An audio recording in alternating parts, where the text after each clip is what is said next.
Welcome to Archangel Revelations and Prophecies 444. I'm Gad, your host. A gentleman has requested an analysis of his birth natal chart. So that's what we're going to do right now. Going right in.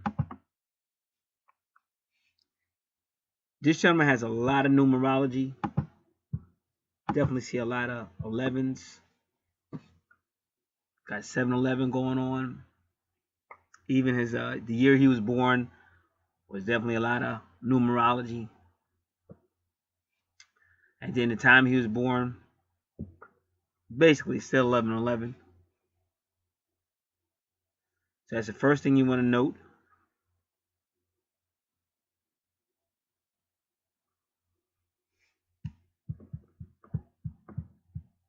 And then we'll go in. All right.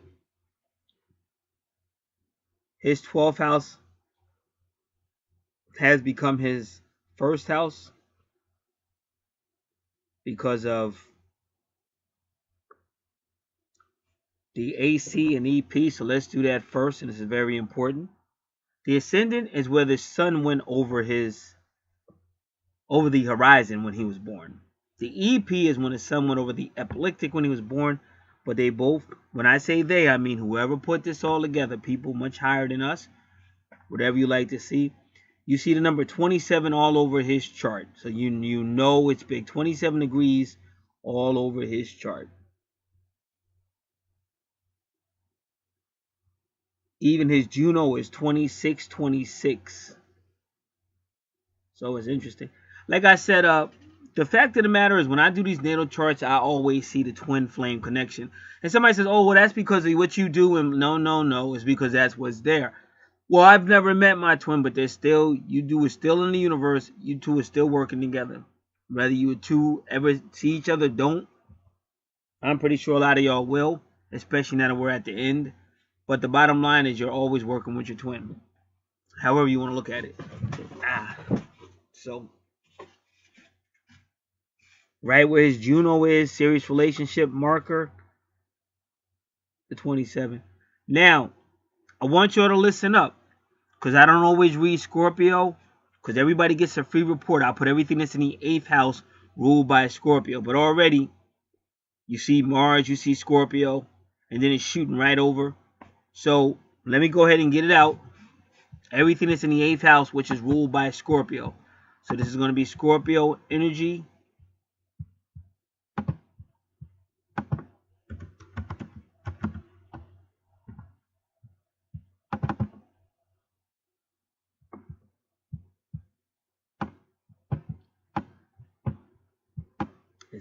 It's essential to really listen up. And then he will get a free report. Everybody that requests their natal chart to be analyzed gets a free report.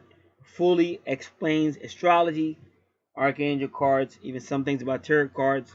Fully will explain things about the 12 houses, the signs. The 8th house is ruled by Scorpio. So wherever you see Scorpio, that rules the 8th house. So wherever you see Scorpio in your chart, it's going to connect back to your 8th house. And it's also ruled by Pluto, because Pluto rules Scorpio. So wherever you see Scorpio, or the 8th house, it's going to be connected to Pluto. And wherever you see Pluto, it's going to be connected to Scorpio, the 8th house. Deals with secrets, sexual matters, mysteries, doubt, accusations, suspensions, supernatural psychic abilities. And I know this is a supernatural person just by the numerology, without even going into his natal chart.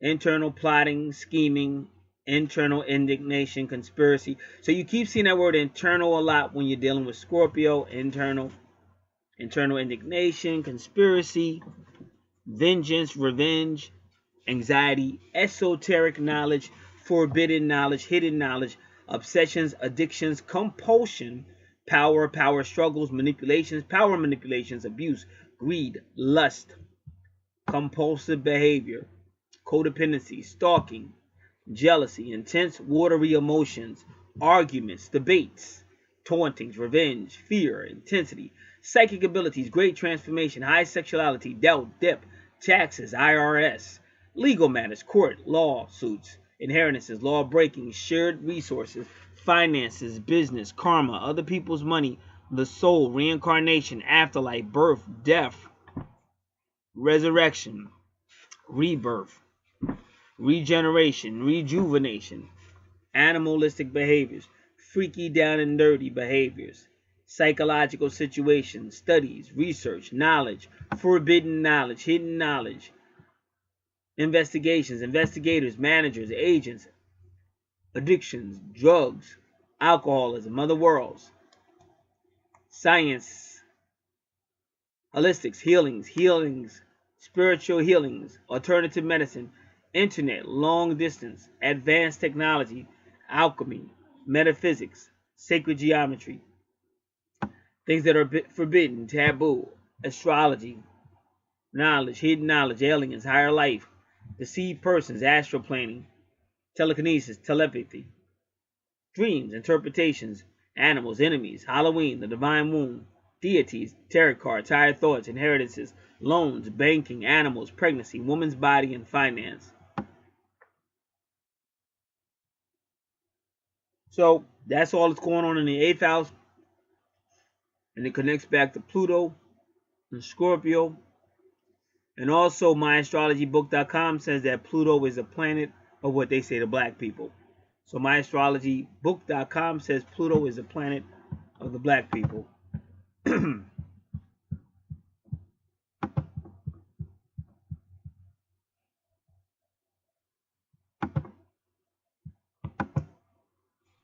So now, Virgo in the 12th house. Virgo rules the 6th house. This is all about service. Now remember, your 12th house has become your first house for these reasons, because of the EP and the AC, both at 27 degrees.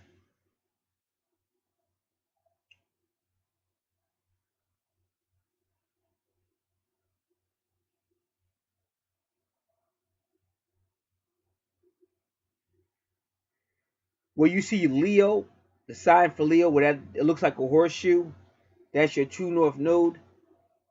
That now is your 12th house. But whenever I see them put the first house, the ACEP, in the 12th house, that means you have past life stuff that you got to deal with in this life. So I treat your first house like your 12th, read them together. And I treat your 11th house like your 11th and 12th, read them together. And then we'll finally catch up to where you are in the present life. But what we're dealing now also is with your past life.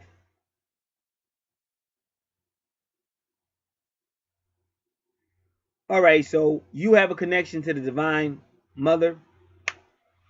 Your true north node is at 13 degrees. If you've ever heard of the 13th son, he starts off his show 13 love, 13 knowledge, 13 wisdom. But that's the secrets, the divine darkness, of the secrets of the divine mother. It's also the 13th constellation, which we don't deal with yet. We will deal with Ophiuchus probably in the next world to come. And if we don't deal with it in the next world to come, it's because they already dealt with Ophiuchus in previous lifetimes in this world. But either way, that's the number 13, the healer. So you're going to have those traits in your personality.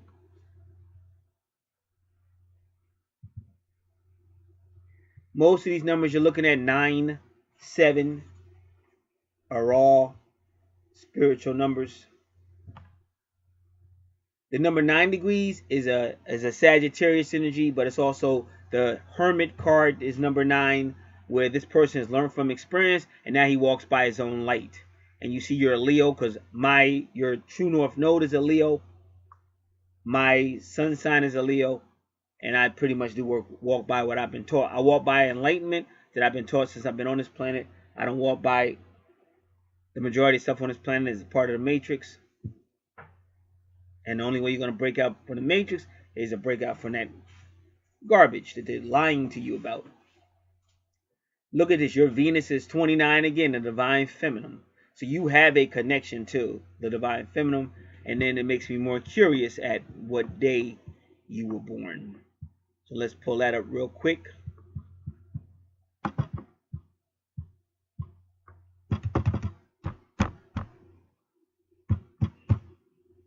Just give me a moment.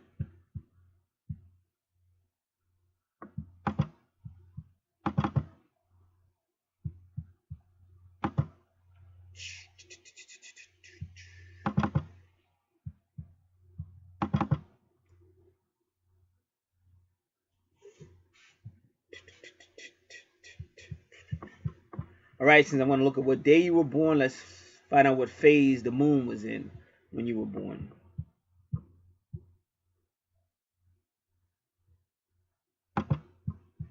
Bear with me, y'all.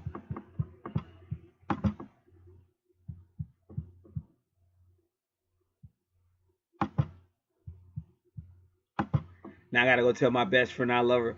Because I saw Venus and Jupiter this morning. I just found out Venus moved into Sagittarius today.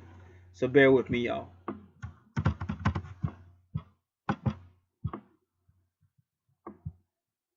Give me a moment. I'm just bouncing all over the place.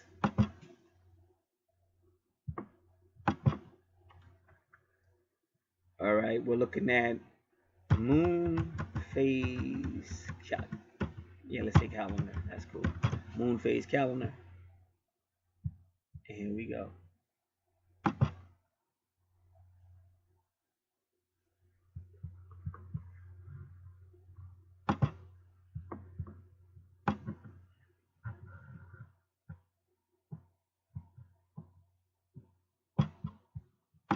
Moon phase.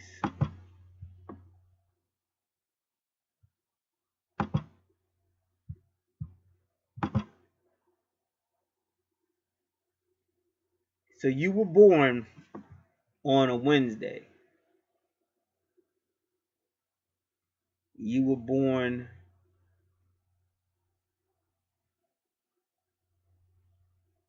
five days before a new moon, and that new moon was on the 13th. Now let me look at this again. Give me one moment.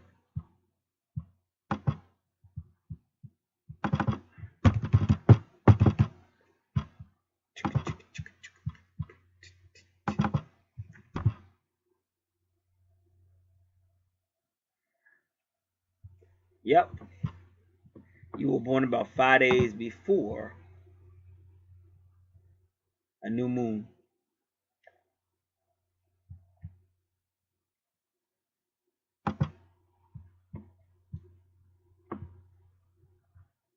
Let me do it again.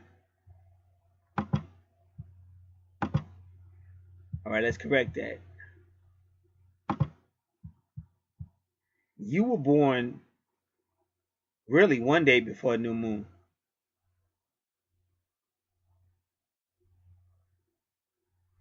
Some might count 2 days, but I'm not going to count. But if you want, you can say 2 days if you want. I just say one day.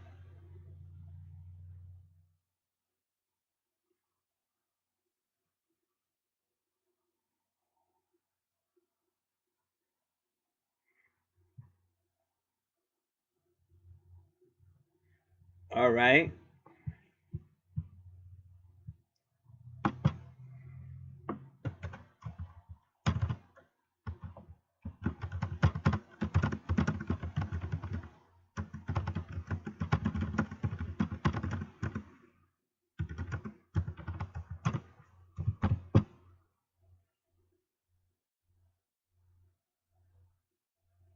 All right, I'm going to try this. Can't guarantee it.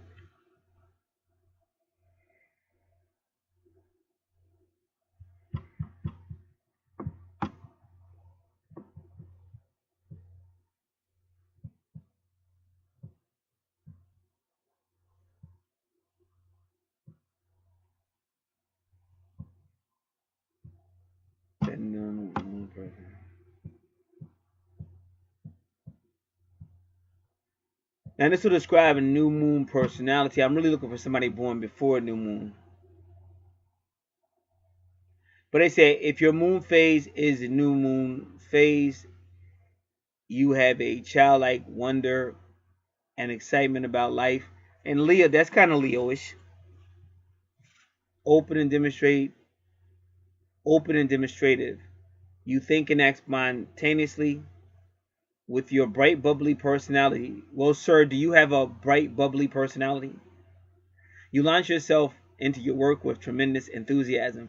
You're at your best when you're generating new ideas and beginning fresh projects, ever hopeful about their outcome. Your eagerness leads you to work fast and furiously, but with the attentive danger that you can all too often exhaust yourself before reaching your goal. On the negative side, you have a habit of seeing life from a purely subjective point of view. You are likely to make your mark in life when you are comparatively young, and you will need to learn how to sustain that impulse throughout the rest of your life.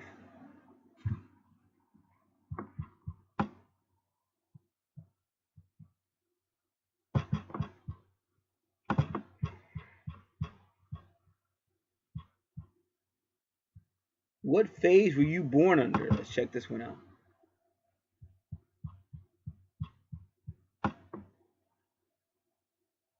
Okay, now this is talking about incarnation.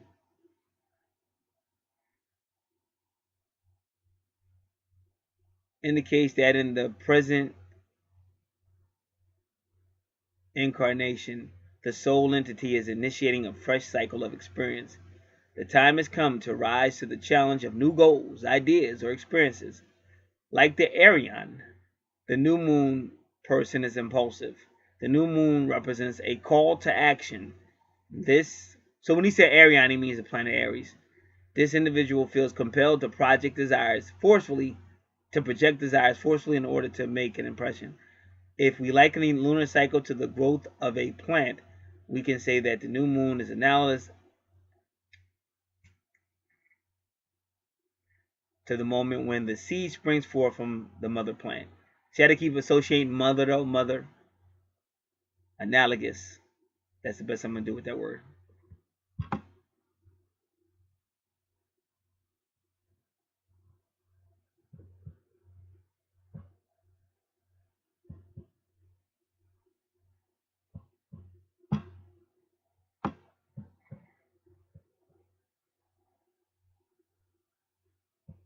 The waning crescent moon.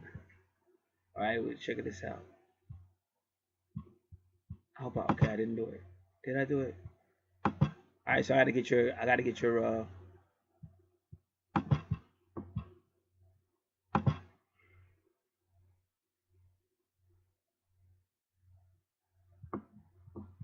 Give me a moment. I'm gonna pull your chart back up.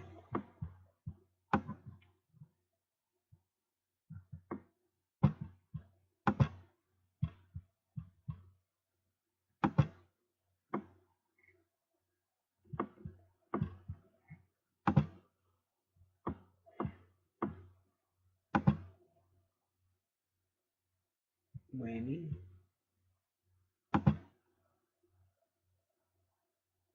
Yeah, but when they say balsamic, now I want to do something else.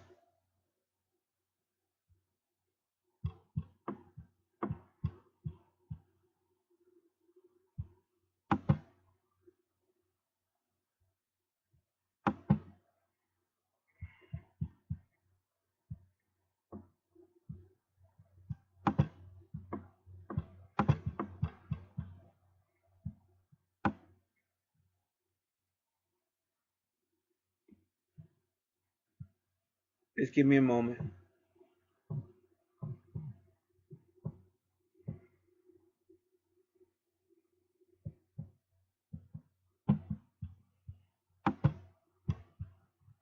Give me a moment.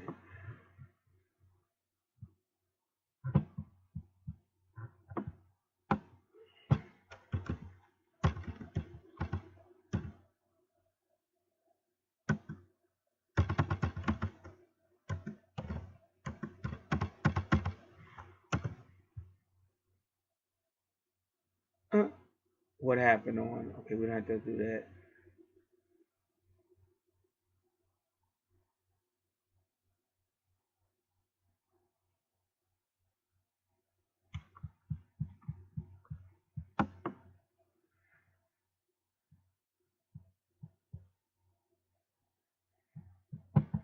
All right, give me a moment.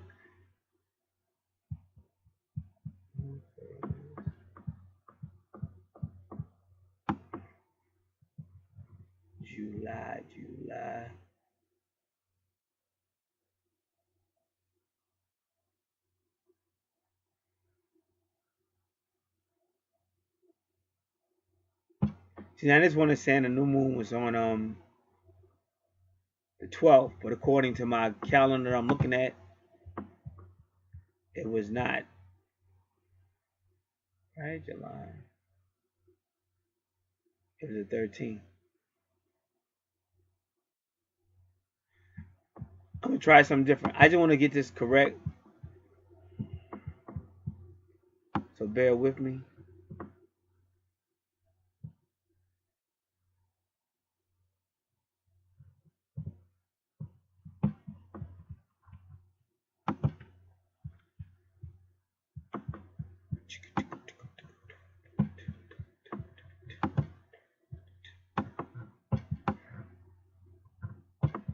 All right.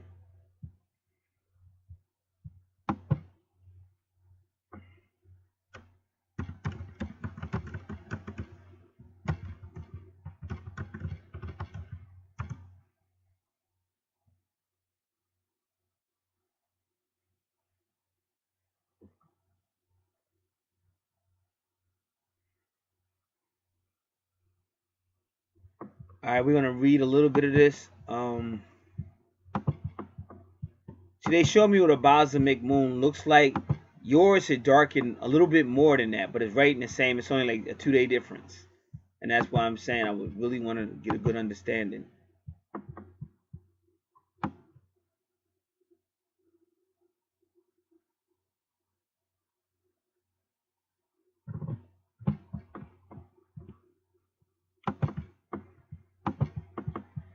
Because whenever you're talking about that 13, that mother, you're talking about the moon a lot.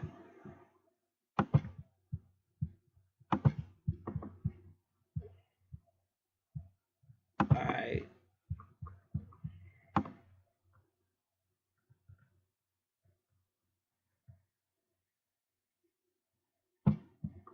Yep.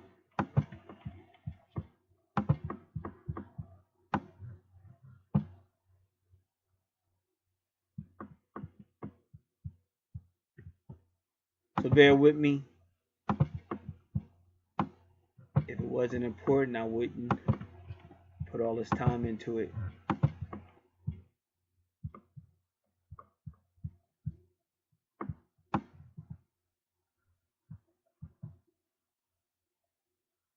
Okay, so there you go.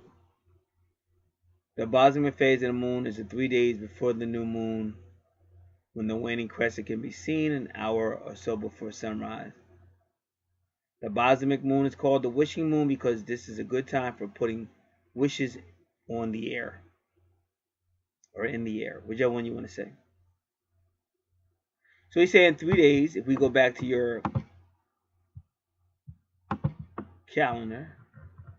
Okay, what is this? Come on, y'all. I want to see that calendar, people. There we go. I want to move this over here so I don't lose it again.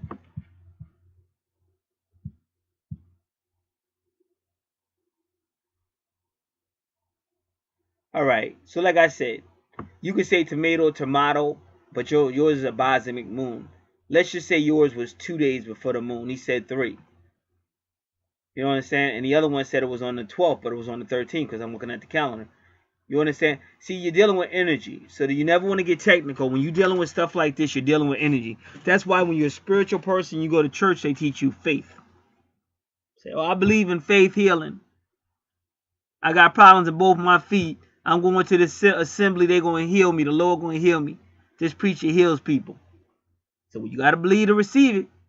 So you go on in, the preacher's praying over you, praying over you, praying over you. And now you notice that your right foot is healed. Your right foot is healed, but your left foot ain't healed. So you was believing in 2 feet full healing, and you got half of the job done. So do you stop believing, or do you believe more? What do you do? When you're dealing with energy, you got to keep moving forward. When you're dealing with energy, universe, spirit, whatever you want to call it, doubt is for cowards. You got to believe to receive it, no matter what. So you're dealing with energy. So whether it's 2 days or 3 days, you were born under balsamic moon.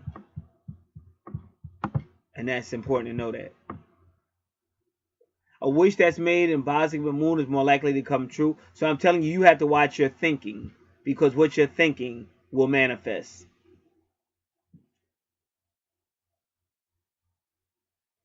They say your needs may be felt more. You may be a sensitive person, but that can help you with your intuition and intuitive skills, because we all have psychic gifts. Remember, when these devils took over the indigenous people and destroyed our spirituality was our science. Do you understand? And they destroyed all of it. And we used to be one, and they separated everything.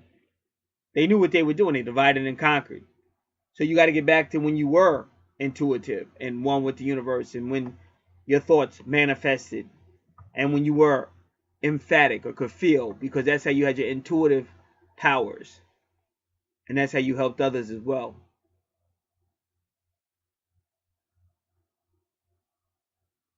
The more deeply a need is felt, the more invocation energy goes into the moon energy. So whatever you're thinking, I told you, mama, whatever you thinking, going right back to that moon.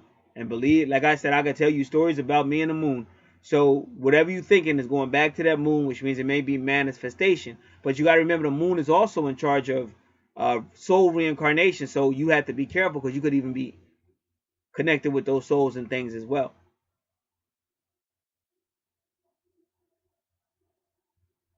Now this full moon is coming up, January 21st. You're gonna have a big manifestation, and it's a blood moon too, especially now that you're being awakened. And remember, I do offer that, because I am explaining that full moon.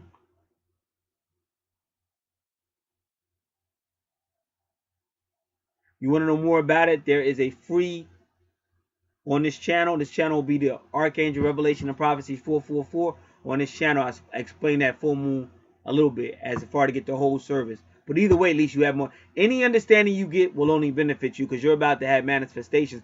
Excuse me, especially now that you're waking up more. I'm not saying you wasn't awakened before, but you definitely gonna be way more awakened after this natal chart analysis.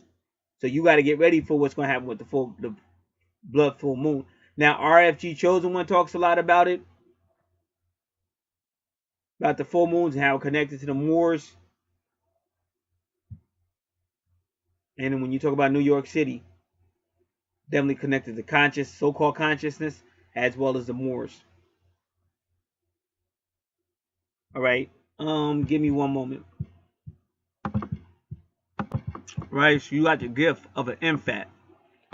You can feel energies, sense energies.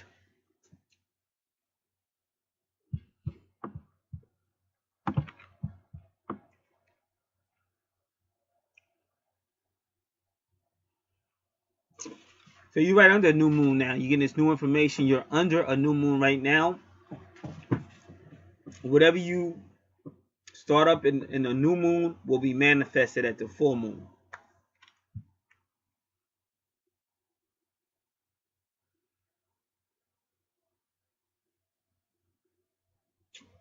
And they say, when you see that crescent moon of the new moon, that's your friend.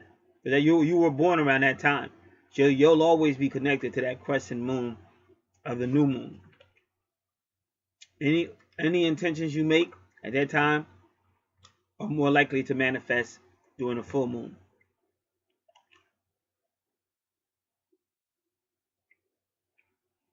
Now you're going to be more down with the psychic world. And I already read that 8th house.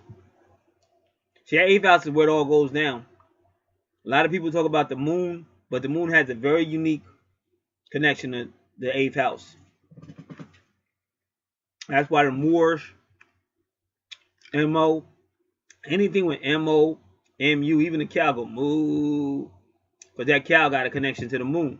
And that's why, like, Hindus are smarter. Like, when I say Hindu, like India, that's why, if you know, they deal more with the moon. Over here, we deal more with the sun. And the sun deals more with the ego, materialism, and all that.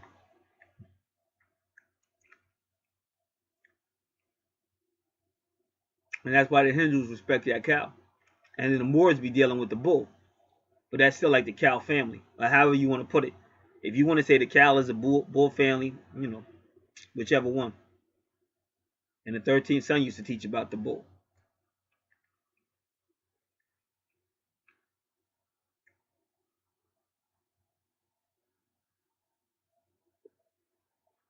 So, but you may also tap into, like, because there's a lot of stuff in that 8th house. So you may tap into spirits and fears and self-doubts, disturbing emotional tides. And they say at the close of the moon cycle or at the full moon. But again, once you learn this stuff, you'll be better able to deal with it. Because the goal is to find out all this information that they stole from us, get it back, and use it for your advantage. Like, some people are crazy because they don't know. But imagine if they had the information to show why they feel a certain way or whatever. And then they learn how to use that information. It's just like the X-Men. Got all this power, but you're dealing with people that hate you. And they would rather kill you than to see you develop that power, because they know that you developing that power means the end of their empire, imperialism, whatever regime, whatever you want to call it.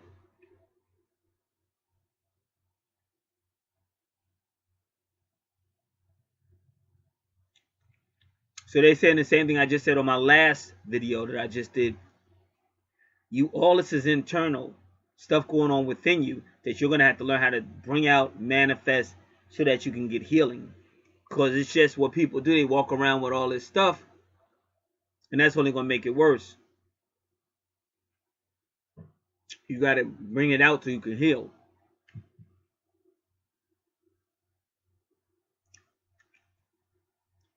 So the worse one feels at the balsamic moon, the better for invoking. So say, hey, when is new moon? Oh, new moon was on the 5th.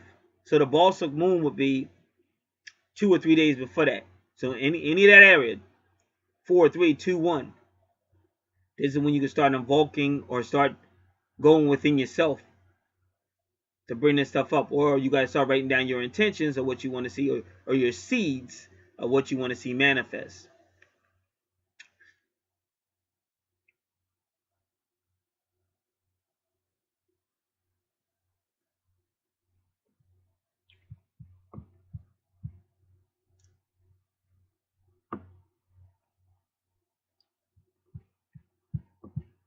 And they say it's best to plant your seeds in darkness.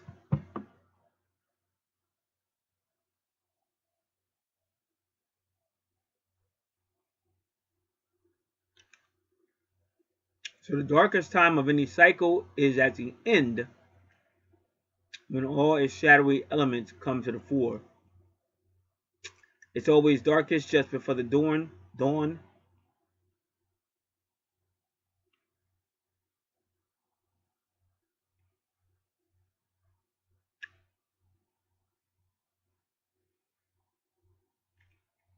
They talked about the new moon of autumn, but we don't have to worry about that now. It's only January.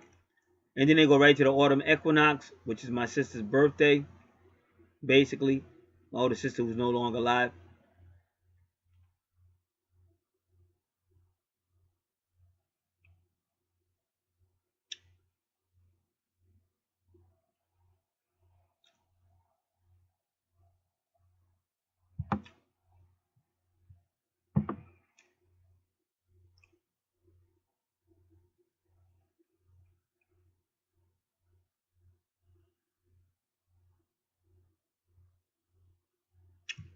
During those 2 days before the new moon, the world can seem a tangled web of problems impossible to resolve. Now that you're aware of this, now you can, because that could happen. You may be seeing things a certain way a few days before the new moon, but now you know why. That's why I say check yourself before you wreck yourself.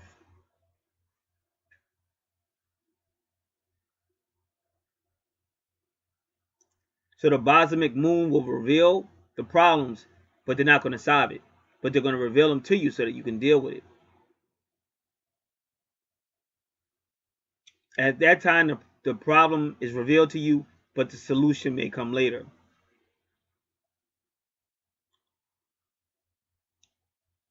And they say you don't want to fix things too quick, because that's superficial, and it inhibits the flow of growing understanding. And that's why, like I said, I was just saying that in the last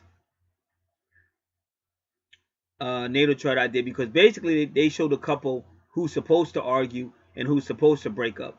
Now that's annoying, but he just said it's a flow of growing understanding, because you might get it, but your partner may not, and they're only going to get it by going through the process.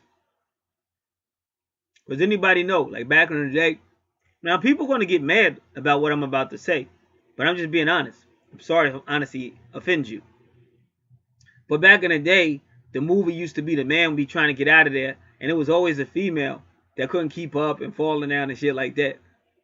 So what happens when you're in these type of relationships, whether it's you that's falling back or the female, what the universe is saying is, I did that for a reason. So why do I gotta fall back? I already understand this. But you're paired up, and if you got goals and stuff, you'd be pissed off because you might be a type of guy to get up early, get everything, you stay up at night, clean everything, everything's good, and you ready to go out the door. But then the other person, they're gonna be all dirty. As soon as you clean up, they're gonna dirty the shit up. Just all kind of crazy shit. Like, why is this person so evil? Or why is this person this way? And it's hard.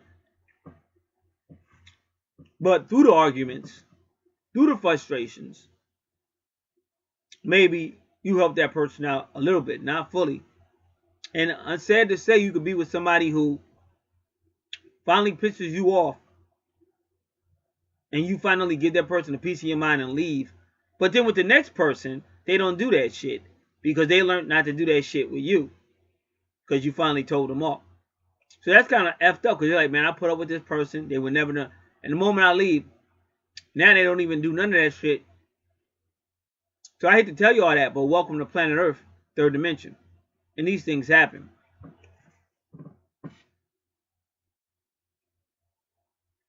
So during a new moon, the Bosmic new moon starting 2 or 3 days before the new moon, this is a good time for bringing to awareness, highlighting, and releasing old patterns of beliefs and behaviors that are holding us back.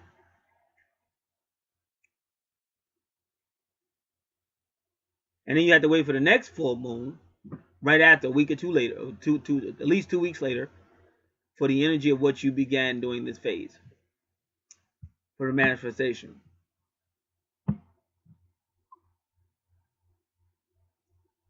The Bosmic moon is a perfect time to stir up uncertainty and confusion, because it is a time for psychic clearing. Wishes are more readily fulfilled as the way is clear to filling core need. As the way is cleared to feel more core needs. Then they say take a hot mineral bath. Can be healing at the dark of the moon. A time when emotional, psychic, and physical toxins are ready to be released. Epsom salt, baking soda added to a bath helps eliminate these toxins, clear perceptions, and open awareness. Candles, incense, flowers are part of the ritual bath.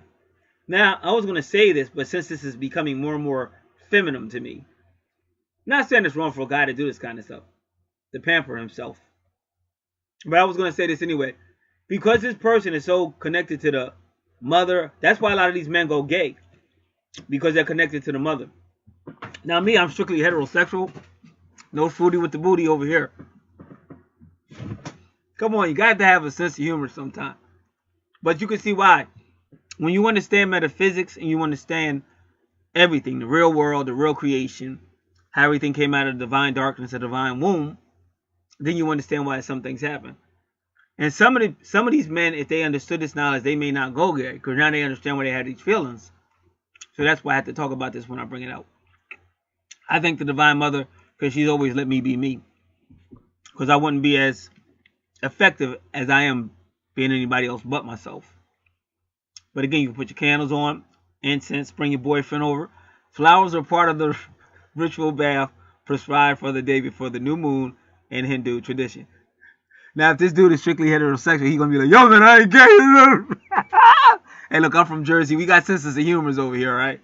Two things people from New Jersey love: to laugh and truth. If you're a real Jersey guy or gal, you love the truth and you love to laugh. Okay. A candle at the foot of the bath can be an aid for clearing the mind and focus intentions. All right, you can write this down.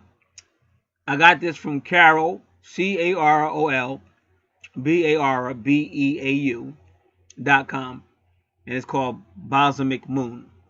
So if you go there or look it up in the search engine, you can get this information.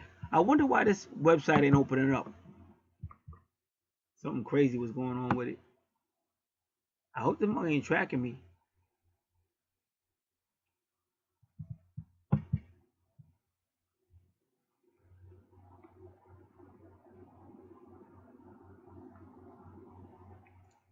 They posted on 12/25/2015.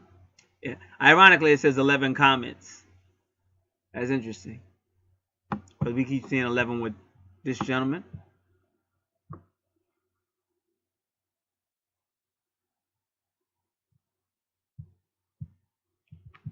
Give me a moment.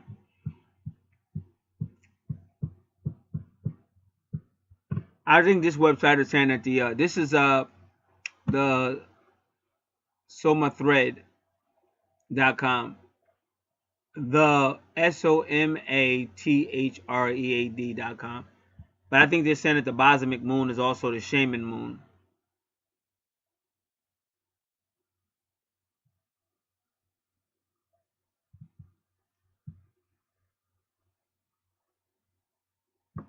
So that's a lot of information on the Balsamic Moon. So they say that the Balsamic Moon is the Shaman's Moon. Those born under it will be drawn to a spiritual path early in life. For only the life of mind and spirit can make this life of endings into a profoundly meaningful journey. Often called the shamanic or shaman, shamanic and healing work. Such individuals can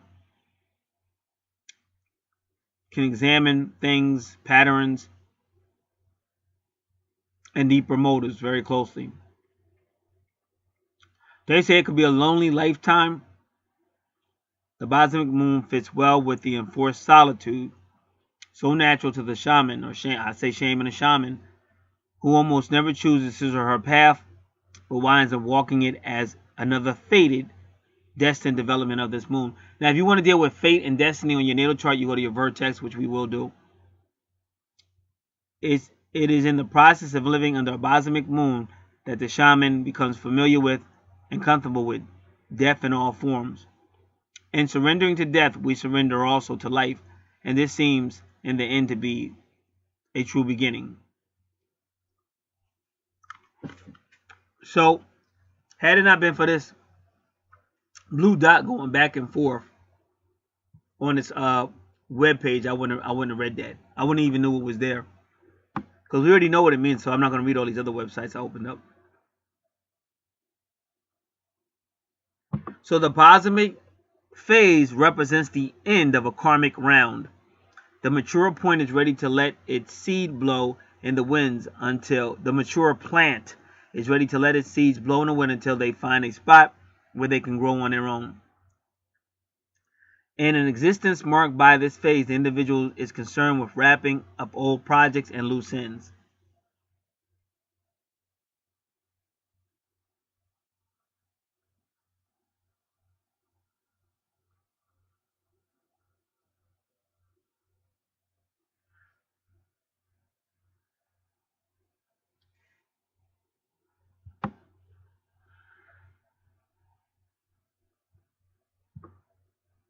So they had a lot of information on this.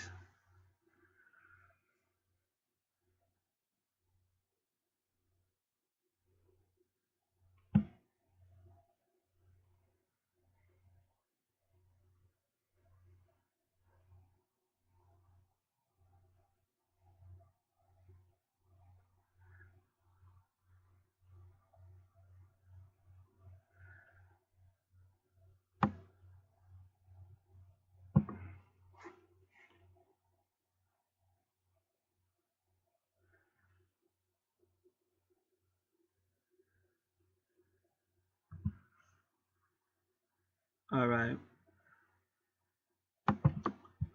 So remember, because I'm reading some of the comments and they're making it more complicated than it really is. Remember, this is all about energy. Okay, you're definitely bosmic. So whatever I'm saying applies to you. But you're also new moon because you're like only like a day or two before the new moon. So you would have a new moon personality. But if you wanted to be more technical, it's a bosmic moon personality, in which we're kind of reading it over now. But you're also a new moon personality. You're not going to get past it because that energy is going. The energy itself is going to be right there.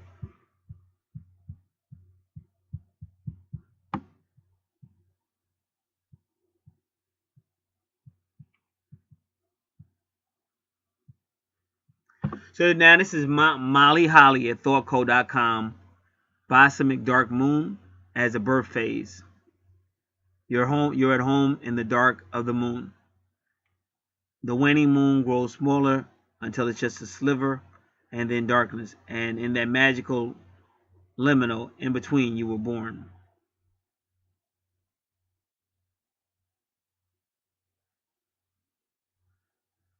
The dark of the moon is your power. So you probably got a connection with Lilith as well, where revelatory items come. In other words, revelations. Unlike those born after the new moon, you are gifted at reflecting on what's gone before. You could shine as a historical writer or an artist in any medium.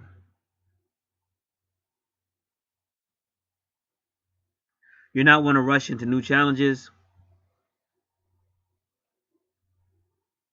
You may even have a protected private place. One thing about a shaman or a shaman, they'll come into the community. They're just like the hermit because they have their own light, just like me. I got my own light. They'll come into the community, but they're not going to stay in the community because they know people. They know how people are. Like I said,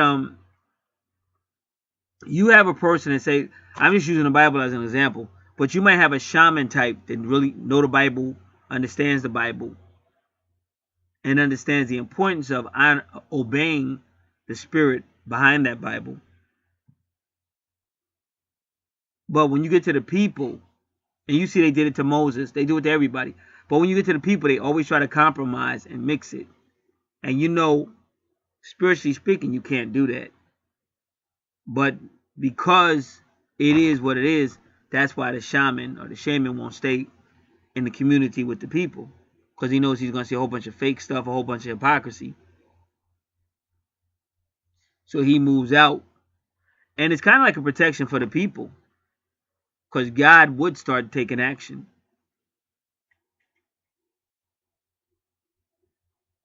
And if you don't understand that, you have to really just study more. Like when they killed the Messiah, they killed him outside the city. There's a reason for that. And in doing all that outside the city, the city gets protected. Like if you had a holy man in your midst all the time, but you weren't really obeying spirit, or you were doing it hypocritically, because of the presence of that holy man, you could bring God's anger. And that's why we tell people, watch what you say, don't be doing, like, we know, like, I'm old school. You never send unto no spiritual person. No matter what they did. It didn't matter. Let God deal with that. Like, we was more old school. Nowadays people think they can say whatever the fuck they want to you. They could care less until they start seeing God's anger. Then it's too late at that point. Now when you go to church, that's why that man sits up there. See, if you don't know your Bible, you don't know that church, what they call a sanctuary, they try to mimic it after the Holy of Holies and the Most Holy and the holy places in the temple of the Hebrews. A lot of people don't know that. But where that pastor sits, where he sits is supposed to be symbolically the presence of God. So to disrespect that sanctuary or that position is like disrespecting God. Now back in the day, God would be wiping people out for doing stuff like that. And you have to be careful because it's still energy. You might not get it right there at that service, but you may get it at some point in your life. That's why certain things you don't fuck with. Like when you really understand spirituality, you already know certain things you just don't fuck with.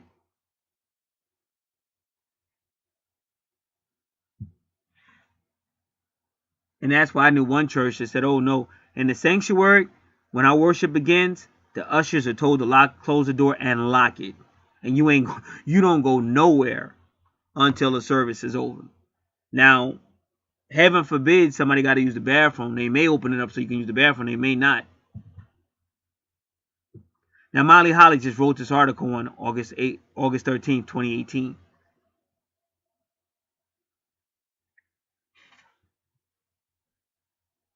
And it was no chewing gum in some places. You're here to worship the Most High. You're not here to chew gum. But the fact is, even though that's a little strict, but I think in the long run, it would help people have more respect for the Most High. Because right now, it's almost like a free-for-all. People showing up, holy-ass jeans on, thinking it's a rock and roll concert, or they think it's a dance hall. You know, all the music is music you can dance to and party. Some people got coffee and donuts and stuff. So you don't go there with a worshipful, humble attitude. It's almost like hanging out at the lodge. Because they say, well, if we did it that way, nobody would show up. So we have to make it more exciting. You don't compromise God. That's why I said, me, fuck them. Fuck them. They don't want to show up under the way he wants it done. Fuck you, fuck you, fuck. But I've been around a long time. And like I said, regardless, it's a joy you have when you get to this point. Because you already know what you're saying is what it is. And you see people still trying to be hard-headed. And the more hard-headed they are, the more and more you see this world getting ready to be burnt up. Because the Most High is not joking. And unfortunately, most people don't even realize that. But that's how sad it is. It's almost like the Book of Judges all over again.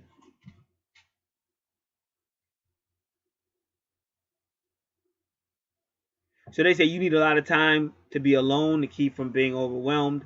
Yeah, because that's how empaths are, because empaths take in everybody's energy. But again, I'm not encouraging nobody to be alone. That's not fun, you know. But you know, if you're being taught by God, then that's a wonderful thing. But nobody has to be alone. That's not what I'm saying. That's what a lot of these people are saying. But you know, you just got to know where you stand. What's your relationship with God? What's really in your heart? Because some people are called to this life of, really it's a priest. You could call it whatever you want, but it's the life of a priest. You want to call it a monk, a shaman, a shaman, whatever you want to call it. But at the end of the day, if you're really called by the universal spirit, you are a priest or priestess.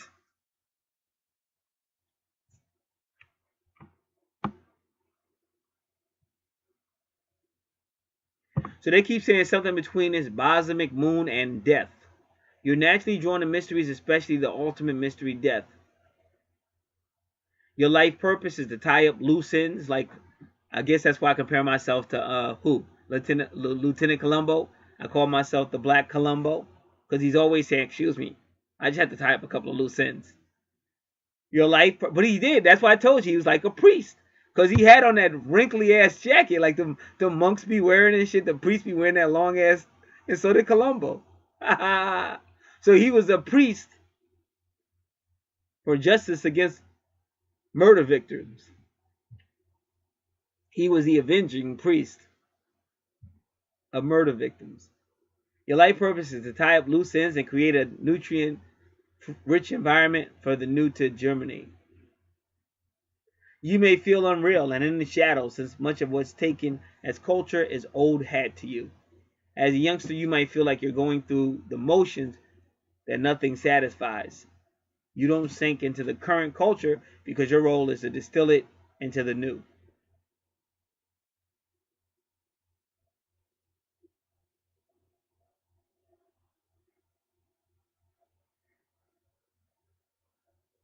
You live with one eye on the future and are often detached from the current events and culture. Your role is to vision the future of what's fermented from the past.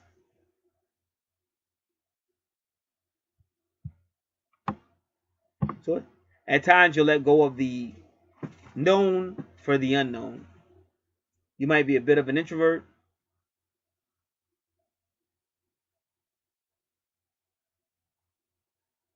The balsamic moon can be associated with Neptune. See, I always get these charts in batches because his chart is a little bit like the chart I just did. You're about to hear the noise go because that chart is going to get uploaded. The planet of imagination, dreams, and loss of illusions, disillusionment. You just lost me. All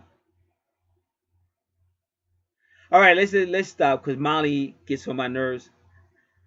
She's like a sister to me. I just feel her energy because she's always doing shit like this. And I hate when people do this to me because then I gotta go into my nerd, like I gotta go into being a teacher and shit. Pisses me off. She said the loss of illusions is disillusionment. Whenever you diss anything, you lose it. But disillusion means, this is what disillusion means. Let's say you join a religion and they tell you that they are the truth. This is the truth. We're the true religion on earth. So you join, and the longer you're in a religion, you start to realize these are a bunch of lying ass hypocrites. But at one time, you really believed that deception. So now you want to get away from the religion, but now you're going through a period of disillusionment. Now, what does disillusionment mean? Disillusionment means a period of where you're looking back and saying, "Wow, I was really deceived," and now you're hurt because of it. So Molly's right. It is loss of illusion because you're getting away from those fanatics, but it's also pain and hurt that goes with it. You can almost not even function because, believe it or not, disillusionment is a form of repression.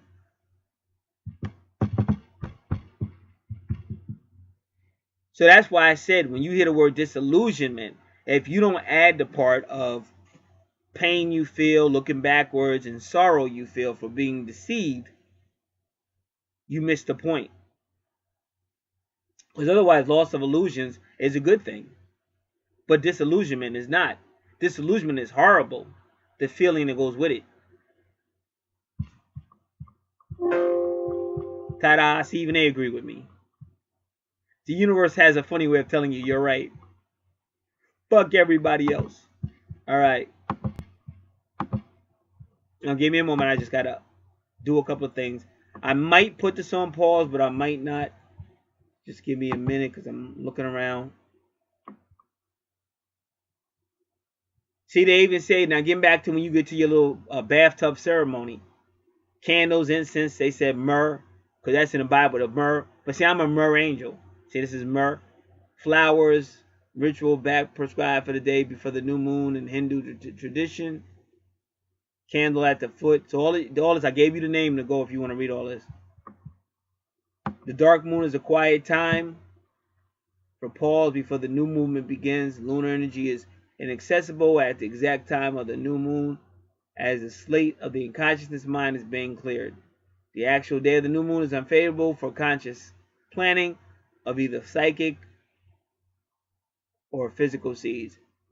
At this time, consciousness is turned within. So during the new moon, the dark, just the time to just be quiet. So they say, but during the new moon, during the dark of the moon, get your house in order, clean up. Then they say, have friends over in the evening. If you invite me over your house around that time, I ain't coming. Because it sounds like somebody about to get killed and shit. That's how I would feel. I'm a little paranoid. I'm sorry. But that's why I'm still alive at the same time. So no, I take my sorry back out of. I'm wisely paranoid. Don't be inviting me over your house for no black moon or dark moon ceremonies and no shit like that. Because I ain't coming. Because I think your ass is crazy. It's right if you do that on your own, but you ain't invite me over there.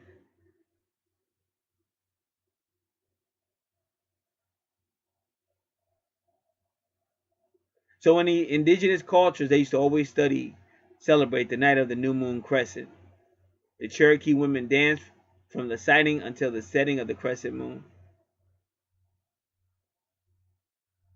The lunar cycle begins when the moon is united with the sun, and you almost had that. The astronomical, okay.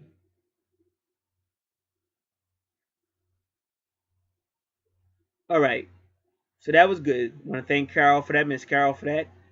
I was going to go somewhere, but now I forgot where I was going. Oh yeah, upload. That's why I like to do things right away, because you forget, and then like 10 hours later, you'll think the shit's done, and you're like, oh shit.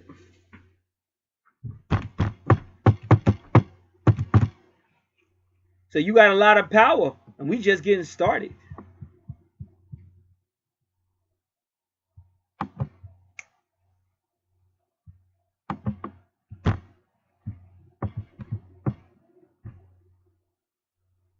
Just give me a moment. I don't want to go live.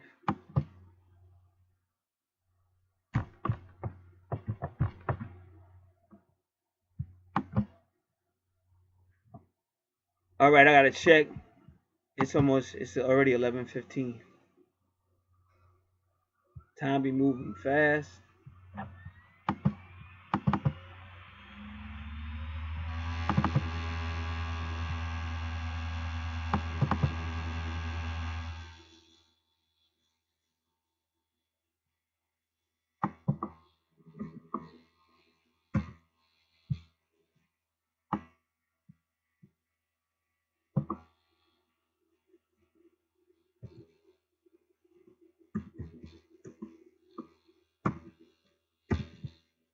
Give me a moment, right, with y'all.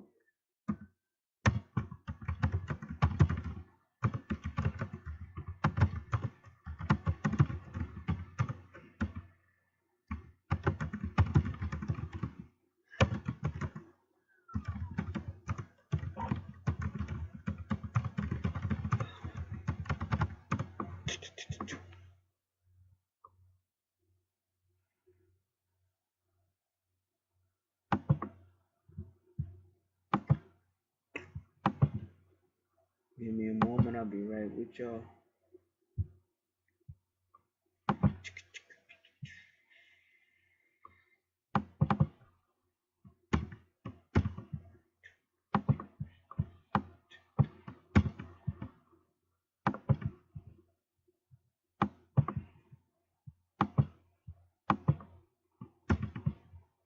All right, I'm gonna put this on pause. I'll be right back. All right, so I'm gonna look at these other ones.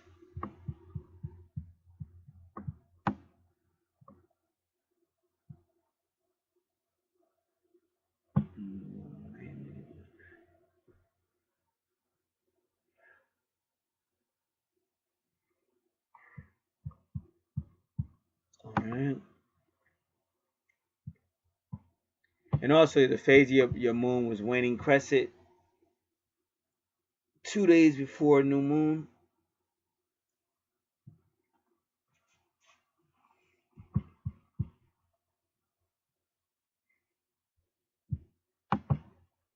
Cosmic moon.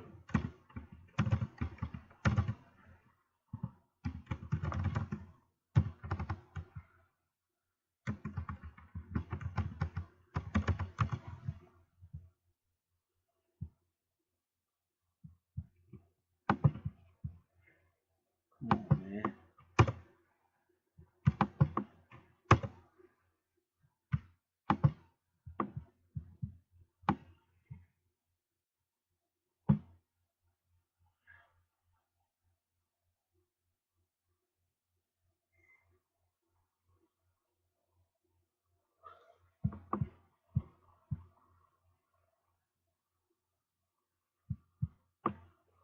So this is astrologyanswers.com. They said the balsamic moon can influence your personality, but they said make sure you do the entire natal chart.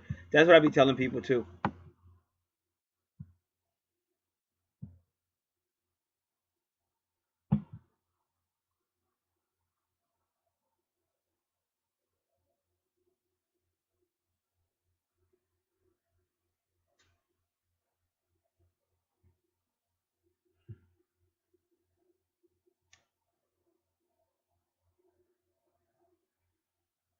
So you already know that. We already said it's a time of contemplation.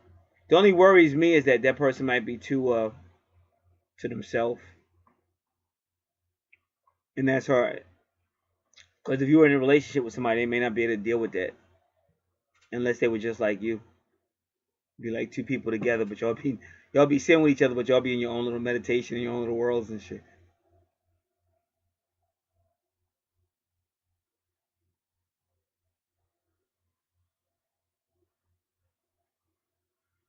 So this person goes into an invisible world, subconscious, spiritual realms, daydreaming. That's how the other person was too. Um, the chart I just did, the one you just heard me.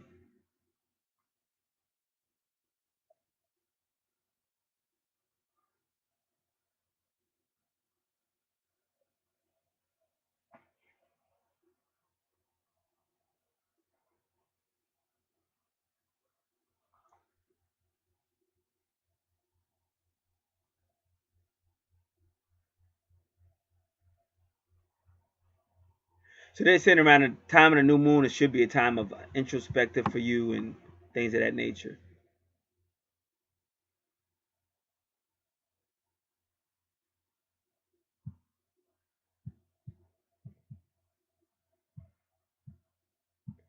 They even said time to rest.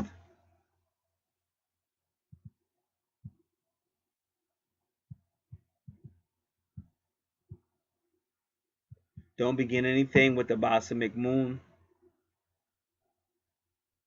It's an excellent time for endings. But this is what I'm going to tell you. Not during the balsamic moon, but as soon as new moon hits or shortly thereafter, it's still a new moon. So you can begin new things during a new moon. But the time up to it, the 2 or 3 days before it, is the time when you're bringing things down to a ending, and yada, yada, yada. Okay, now Molly wants to talk about initiation. I don't know if I want to talk about that. So they say, and that's what I said about the last thing in natal chart. So I'm learning a lot today, because that's what I told that person. I said, you're really in 2 different time frames, 2 different worlds. And now she's saying the same thing about you, because your chart is similar to the one I just did, but they always come like that. They come in batches, batches of Aquarius, batches of Scorpios, etc., etc. So they say you actually will be in 2 different worlds.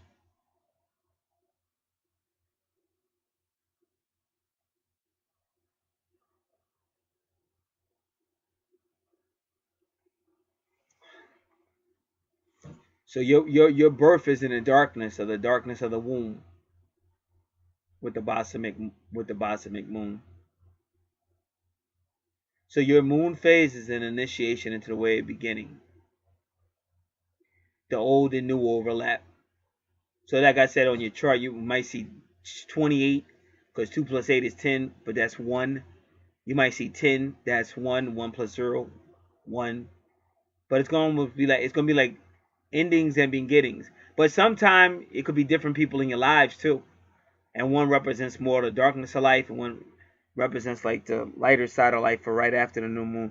So that's I try to tell people, you are like he's from New York, so you should know if I say Wu-Tang and stuff like that, the stuff they were telling you is just higher metaphysics, but it's still true. That's why I say spirituality cannot be confined to a religious denomination. That's bullshit. That's part of the matrix. Spirituality is spirituality. It's one. Everything is one. The only people that don't want everything one is the people that divided you and conquered you, because they want you to worship their system. But that system is about to burn away in fire and never be seen ever again.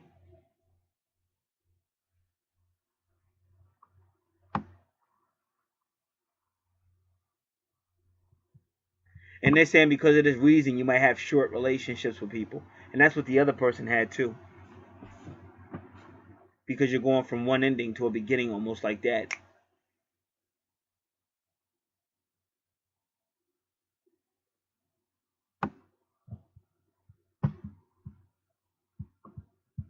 So this person's going to want to bring into fruition what they're thinking about usually. Or they're going to want to hide it or keep it to themselves. Tie up loose ends. Break down the old. Prepare for the new cycle. And if you think about Lieutenant Columbo, he was a lot like that. Excuse me, sir. I don't mean to bother you, but my commanding officer, he's a stickler for details. It's just a couple of things on my mind. If you could just help me, and we could clear this right up, and I'll get out of here, sir, as soon as I can. See, that's trying to bring it to fruition. Something just doesn't add up. If maybe you could help me tie up these loose ends. So now you know Lieutenant Columbo was a priest. He was a balsamic priest, a lunar priest for victims of violence.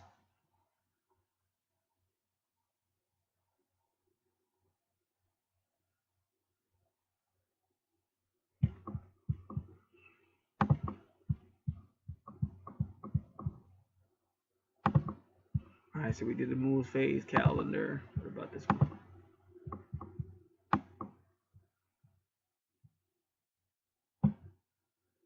So the new moon personality, new moon signals the end of the entire lunar cycle, at least to the next new moon. So they like to renew. So this person might actually see death and rebirth throughout their life as well, kind of quickly as well. Almost like their personality might change, almost like they're two different people.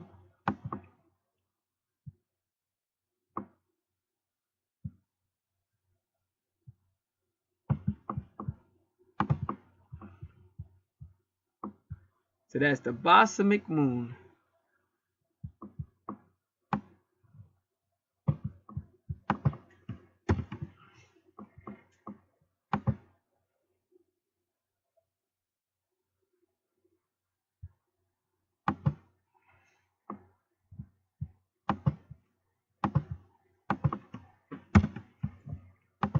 Give me a moment.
All right, now that we got past that, we will begin to pick up the pace, so to say. All right, so once again, 7, Vesta is a priestess. And again, that Virgin, Virgo, that's like Isis. But also has to do with your 6th house. And if you look at your 6th house,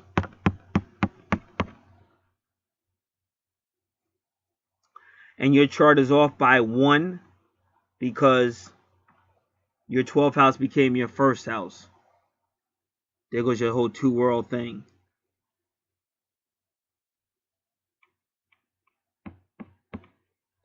So your 7th house is really opposite your 12th house because of that reason. And your 7th house would be the 6th house. But now they made service. So they're kind of telling you that the person, your twin, y'all got to be in service. And that Pisces is anything spiritual and inspirational.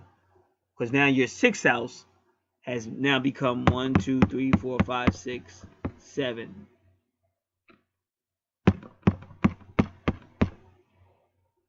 See, your 6th house, because of the way they did it, your 6th house has become your 7th house. Meaning you're not going to have no relationship without that Pisces, without that service.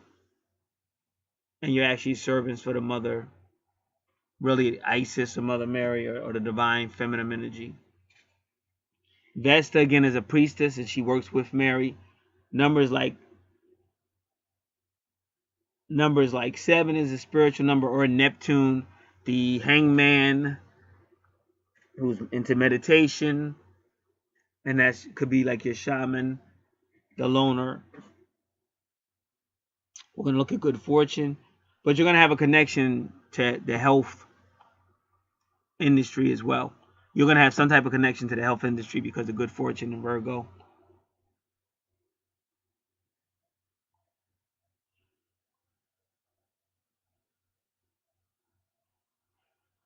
And the number 27 really just goes down to number 9. But you're seeing your ascendant and EP. And a lot of times that could be your twin too.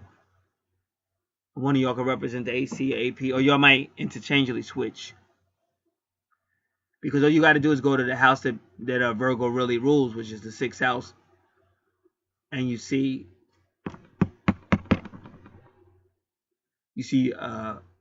your vertex. And we'll talk about that in a second. But just that your 6th house became the 7th house because of the way the universe put your chart together. But it's really still the 6th house.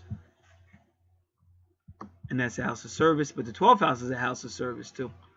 So you definitely will be offering service to those on planet Earth.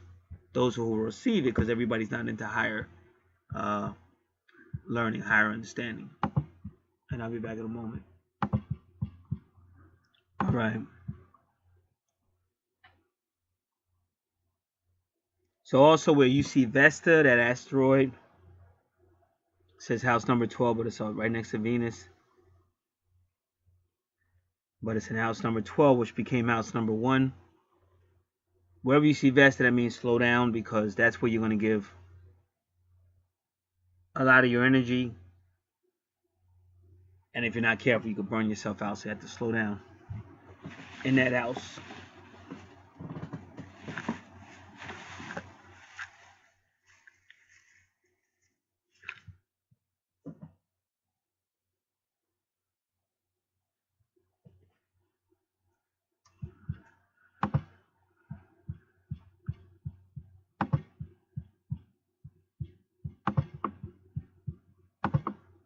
All right.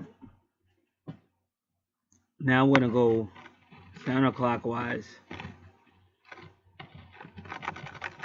We're going to count that as house number 2 with Libra. So house number 2 with Libra. Remember, house number 1 is your personality, how people see you. And that's connected to Aries energy. House number 2 is ruled by Taurus. And Libra is in house number 2. They're both ruled by Venus. But if you have Libra in house number 2, that means that you're making money for the sole purpose to be with somebody. Because Libra is couples, partnerships, relationships, open enemies. I think it also deals with cemeteries, I think.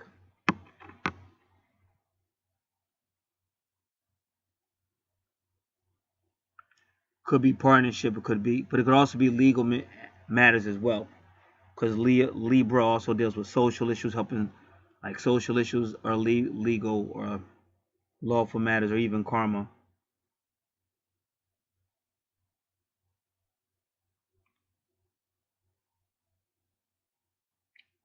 Now your third house, so you got that Scorpio at 26, 27.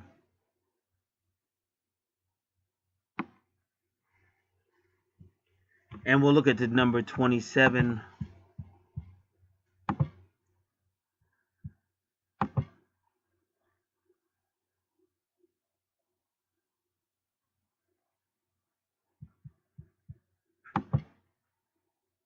All right,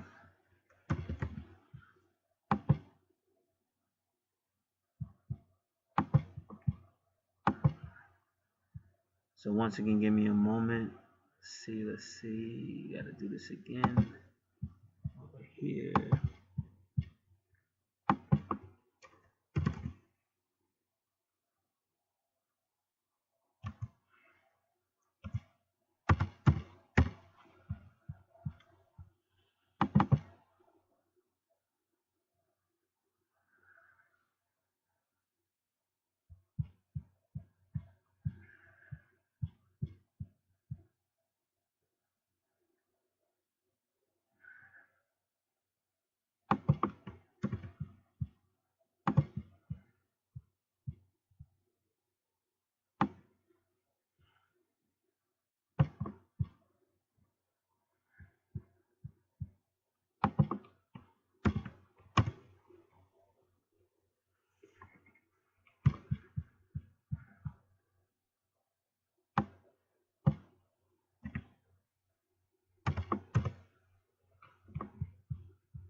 Okay, number 7 is for people who are creative, logical. They are sacrificed to help other people.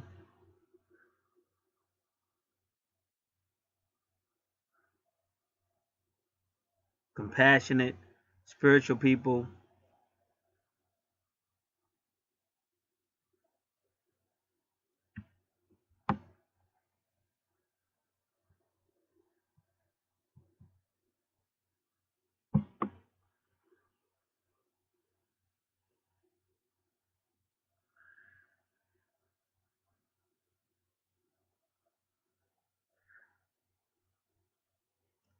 But the only thing, the negative side of them is that they could say, you know, my way is the right way, and then they're not really trying to hear anything else.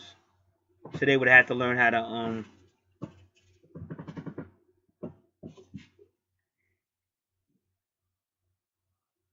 exist who they are, but you have to realize, you know, other people may not feel the same way you do, or they might feel it's a different route than the one you think is the only way, and all that.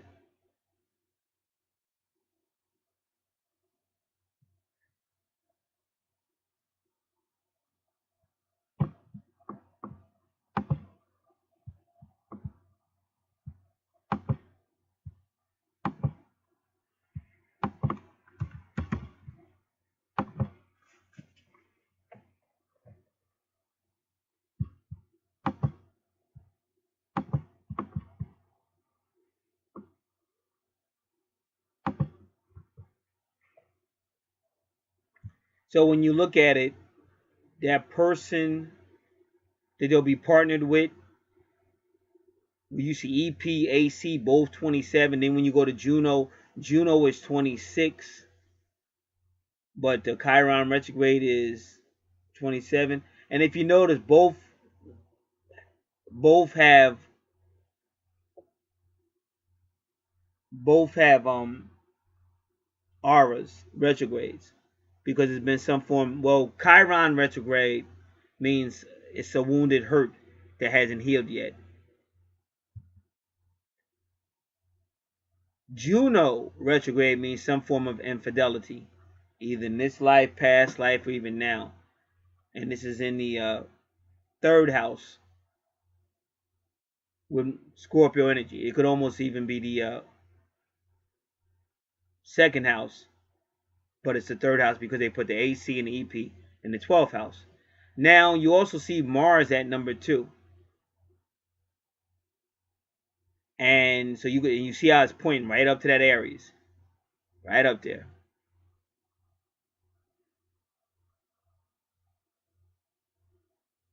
So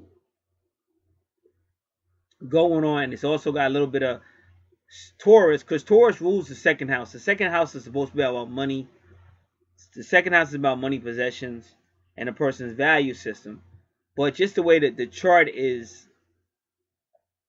put together, it seems like they might even be arguing over that as well. But then when you see Capricorn right there, when you see Saturn, see Taurus, see it's gonna be arguments over materialism, because Saturn's at 15 degrees, but 15 is the devil card. It's Capricorn, and Saturn, which is like another name for Satan. Satan rules Capricorn, the goat. That's why LL calls himself the goat. He's talking about this card you see on number 15 of the tarot cards, very stuck to the earth, bound to like materialistic pursuits. And it kind of appears that that's going to be the reason why they have some very heated arguments. And ironically, that's where they're at. They're both in the second house of finances. See, you got to remember too, your third house could actually even be your second house because of where they put EP and AC. And if Scorpio is in your second house, that's actually other people's money. See, other people's money shouldn't be in house number 2. Scorpio should never be in house number 2, because house number 2 should be about your money. When Scorpio's in house number 2, that's like other people's money. And you got to be careful, because like I said, depending on where Vesta is and Libra is, that could be law, legal matters, where you get in trouble for something you was doing with other people's money. And Vesta is in your 12th house, which deals with isolation. Vesta also deals with isolation.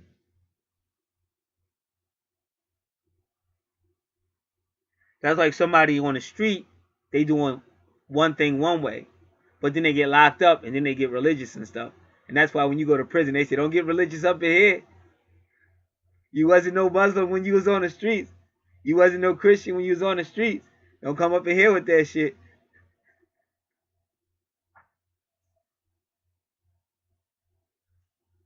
So these are all possibilities.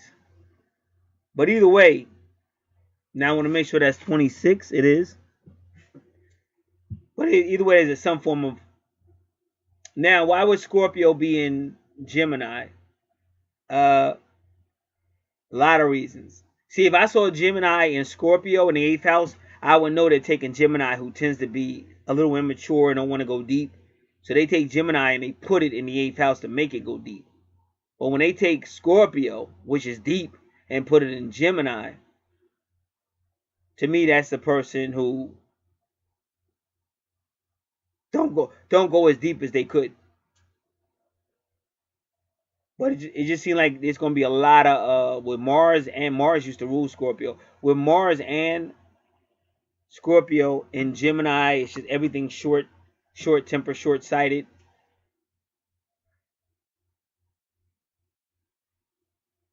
It's like people you know that are real smart or whatever, but they just get caught up, and you be saying to yourself, how did that happen? And they were so smart, but it's because they get caught up, either following the wrong people or wrong person, or just short sighted. Like somebody could be wise enough to create a long-term plan, but they want it now. So that's what you see in the 3rd house. It could go deep, but for whatever reason, Mars energy, it's just going to be breaking down. Unless you look at the number, but see, even the number 26 is still going to take you to the number 8, because number 8 can deal with business and stuff, but also deals with power, and really power is a form of greed, because that's what the number 28 can resonate with too: greed, excess. And so can Mars, because Mars can be over the top as well. And then Scorpio is also very obsessive.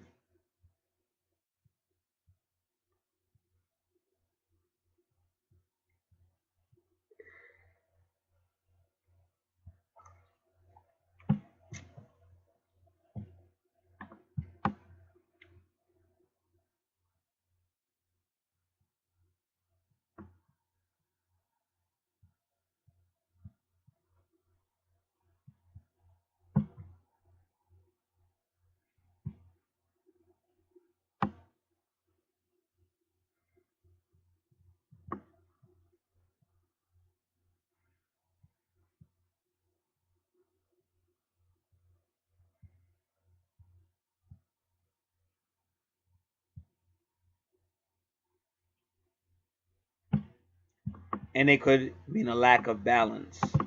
Because I like how they put, but it went in, and they did it 2 times to make sure you know it's 26. Because otherwise you would say, well, I think it's 27, because over there EP and AC look just like that, real close, and it's 26, 26. So this is probably, it's 27, 27. So this is probably 27, 27 also. But they made sure that they told you it's 20, because they did 26 twice, 26, 26. So usually it means a lack of balance. But what it looks like from here is just all that extreme of Scorpio, extreme of Mars, and then it's in a house that's known for not having a lot of patience and not wanting to work things out, which is the 3rd house, and it's known for maturity. So this is why they have these problems.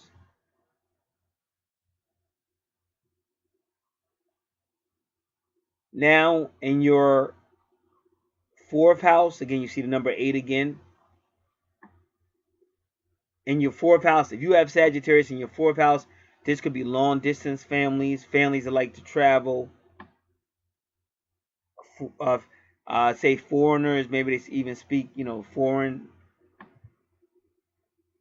But either way, you got Pluto retrograde, which means you're going to lose something, because Pluto retrograde takes something away, so that if you're overly dependent on something, Pluto will take it away so you can continue to progress.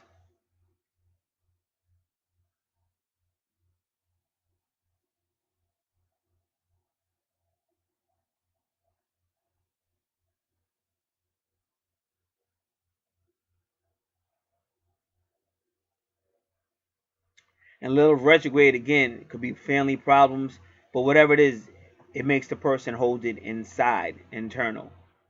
And we've already been saying that this is going to be an internal person just because of when they were born and things like that. Now, if you notice, fifth house is supposed to be the fun house. Ain't nothing in it except for Capricorn. Now, Capricorn, if Capricorn goes out to have fun, it still wants to like control the fun. Like, where are we going? Like, it's that person who wants to try to write everything out. Like, if you're going to an amusement park, instead of just going and jumping out, running around like most people do, they're trying to set up a plan, trying to figure out how much time is to stand online and how long is the ride and all this crazy stuff. And you be trying to tell them we're supposed to be having fun. This isn't a science project. So a lot of times Capricorn in the fifth house, they kind of limit the fun because they want to try to. They get that from their boss Saturn. Their ruler Saturn wants to regulate everything. Or Capricorn in the fifth house is somebody that knew how, was able to take something that's fun and turn it into a business. So they know how to sell fun.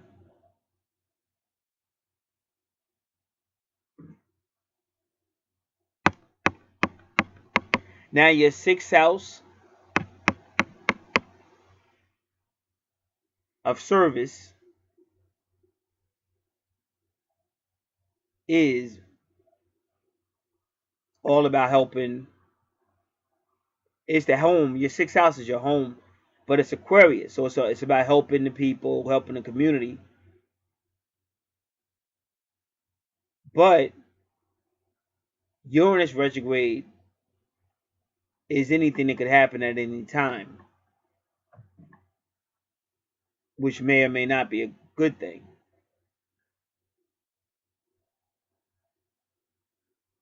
And Neptune retrograde is the escapist in the fantasy world.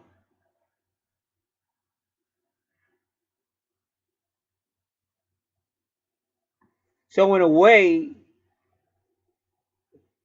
that might be, it could be good. You say, well, I'm helping the people, and you really, that's all you want to do. But it's just that you might be escaping reality, and also because Uranus retrograde is not consistent. Because one moment it might be quiet, next minute it might be talkative. So the dangers in the sixth house is having an extremely unrealistic and unstable viewpoint of helping others. So you have to be aware of that. And remember, number 15 is again extremities.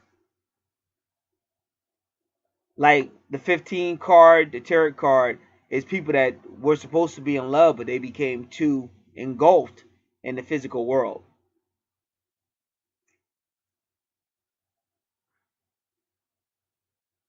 And the message of your house, number 6 house, is the don't become too engulfed with helping the community. Don't become too engulfed with helping others. Because that's a form of escapism too. Escapism doesn't always have to be drugs or alcohol. Escaping is just any, like I said, in the 1980s, I was walking around thinking I'm in a religion called the truth. This is the only true religion, and we got all the answers and all this bullshit. And you're believing that. And that'll, in turn, mess your whole life up. And that goes back to now you're going through this disillusionment where you are trying to get away to dissolve yourself from disillusion, but now you're through all this pain and hardship, and now you got lack of trust and all these things that happen when you feel betrayed.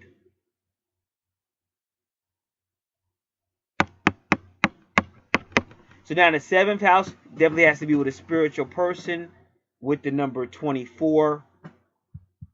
The seventh house is all about relationships. And so your seventh house with Pisces is going to take you back to your second house with Libra right there.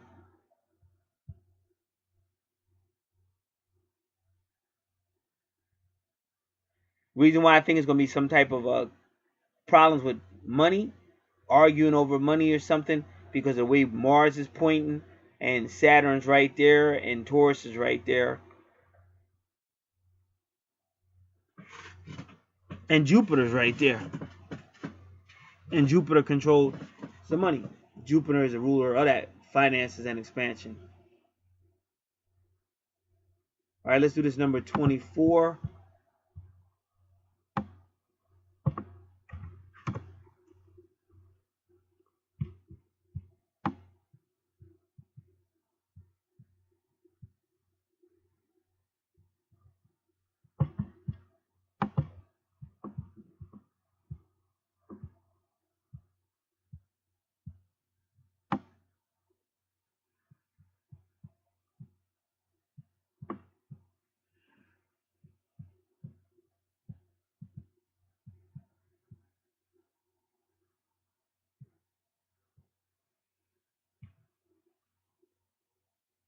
And they say number 24 can be the number of return.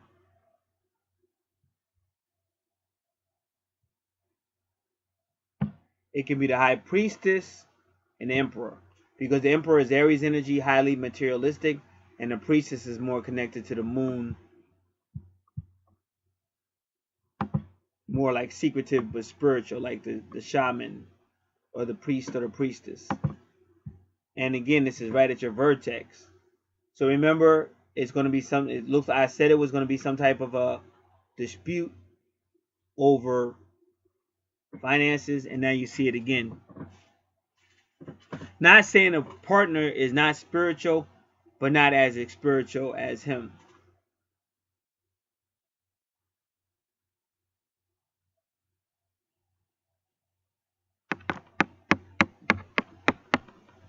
Now your 8th house is Aries, so you got Mars and Scorpio, then you got Aries. So this is going to be explosive. So I would definitely tell this dude get some counseling or really get something, because you gotta really get to the point where no matter what your partner's doing or whatever's going on, that you ain't blowing up. Because our lives have been written. Like when Nas said it's written, he's right. And like a lot of us don't want to believe that. But that's all I do is natal charts. And you can see it. I did it all. Did the cards, did it all. Your life is pretty much written. It's kind of like written. Like I don't want to go too deep, because if I say scripted, people get mad. Oh, don't tell me my life is scripted. Yeah. But bottom line, sometimes if you just sit back and ask yourself certain questions, you would know that. Like if you got a pen in your house, let's say you walk past that pen 30 times. You picked it up to make sure it wrote, and it was fine. But let somebody call with a very important message, and now you need to use that pen. Now all of a sudden it ain't writing. Do you think that's a coincidence? Or when you get in your car out on the road, and it's like motherfuckers just keep cutting you off or some shit. Stupid shit. Could have cut somebody else off, didn't do it. As soon as you came, jump up in front of you and shit. All kind of crazy shit. So if you think shit ain't scripted, it's scripted. Like, I'm going to say it again, the movie Fatal Attraction. Perfect example. Perfect example. He gets in the elevator, the woman's in it. They look at each other and they both thinking, I like to bang him. And he's thinking, I like to bang her. But he knows he's married and he don't need the dramas and stuff like that. So he don't look at it no more. Elevator gets out. Now the next move was supposed to get on the train and come on home to his wife. But now it started raining. Rain came out of nowhere. Wasn't raining in a couple of minutes. Now it's raining. So now you can't go home. You want to wait till rain go down. He said, well, might as well go into the bar, get a drink. Ain't nothing wrong with that. All right? As soon as you go to the bar to get a drink, who's sitting there? But the same woman that was in the elevator. Now, what's the chances on that happening? Say only in the movies. No, I see this shit all the time, nigga. I see this shit all the time. I can tell you so many times I've been way nowhere near where I live, but that one female I had a crush on be right there. I can take you to a concert at Great Adventures years ago. Chick I had a crush on right out here in Asbury Park, New Jersey. Used to see her in a Muslim shop regularly. Had a crush on. She never noticed me, ever. At a concert at Great Adventures, I'm standing there, me, this other dude, and I'm front of the line, and who comes walking up? But not only that, but it's her, and she wants to holler at me. Now she want to talk to me. Now she don't know that I'm the same dude she be egging all the time at the Muslim shop in Asbury. Never say nothing to me then. Now she want to talk. Now she ready, because you know how people get when they at a concert. It's a free fall. And now I'm with a religion. That's a religion I'm talking about. I was in. It came to be a cult. But I'm in a religion, so I'm gun-ho for God. And I got this temptation. So if you think shit ain't scripted, you out your mind. But I've seen this my whole life. From my own personal life, natal charts, you name it, it is what it is. So what I'm telling him is, you gonna have a battle with all that Mars, Aries, Scorpio energy, all that. Tower card 16, all that. And then your partner, who may be spiritual, but they may not be as spiritual as you. But that's the challenge. But to be successful with the challenge, you have to be able to take on the challenge without blowing up, getting crazy, losing your temper, or worse. All right, now we go into your 9th house, which is your higher self house. And usually when you have Taurus in the 9th house, this is a teacher. But the only thing is Taurus wants to get paid. And when you have Taurus in the 9th house, it's kind of like encouraging you not to look at it that way. In fact, Jupiter is kind of telling you, if you do it the right way, the universe is gonna bless you. But you do have to do it the right way. The right way, people do gotta know. It is a service, blah blah blah, boom boom boom. Lights gotta stay on. They do gotta know that. But what they're saying is that can't be your majority. That can't be your main reason for doing it. Is it, well, I'm a teacher, because Sagittarius means higher education or higher learning, because Sagittarius is the 9th house of education, higher courts, higher law, religion, philosophy, long distance. Taurus is basically the 2nd house, your possessions, money, your value system, but it can deal with sensuality. In fact, like a lot of Tauruses, often they like to eat. It's either sexual. In the 5th house, they like massages, stuff like that. But in the 9th house, it's supposed to be altruist. So it's not supposed to be so much satisfying the belly or satisfying your physical needs. It's basically using those good qualities that Taurus has to teach other people. And Jupiter is saying, if you do that, then I'll help you. So Jupiter's kind of working with, and Jupiter rules Sagittarius, and that is your 9th house is ruled by Sagittarius. So Jupiter is kind of conjunct Saturn, almost as a disciplinary thing to say, hey, okay, listen, the universe wants to bless you abundantly with good fortune and expansion, but you have to make sure you use your Taurus energy in a non-selfish way. Whereas most Tauruses in the 9th house are going to say, well, listen, how can I turn this into a monetary situation? But again, I'm not saying don't let these people know, because they should. And lights do got to be paid and things like that. But you just don't want to flip it and turn it into all out, prosperity gospel and all that junk. Not in this house. Because if you do, then Saturn's right there to bring that universal karma. Saturn also brings delays, and sometimes delays are breaking up with the person, because just the way your chart is made, you can kind of see that all that go together, like that Saturn, Mars, Jupiter, that Libra, Mars, Jupiter, Saturn all go together. And basically the message is, first off, either you or your partner, and I think it's your partner, either you or your partner are going to be having issues, and one of y'all going to want that money. So it's definitely going to be some type of dispute over that. But Jupiter is saying, we got you, but just learn how to walk in faith. Because that's what Jupiter's all about, spirituality. So is Sagittarius. A lot of people don't know that. But both Sagittarius and Jupiter are about spirituality. So they're telling you learn faith. Because probably in the past life, y'all was wilding. And we're going to find that out when we get to your True North node. I think we did. I think we looked at it. If not, we get ready to look at it. Because don't forget, I did 2 charts back to back. So it might have been the other one I looked at, True North on. But we can look at yours.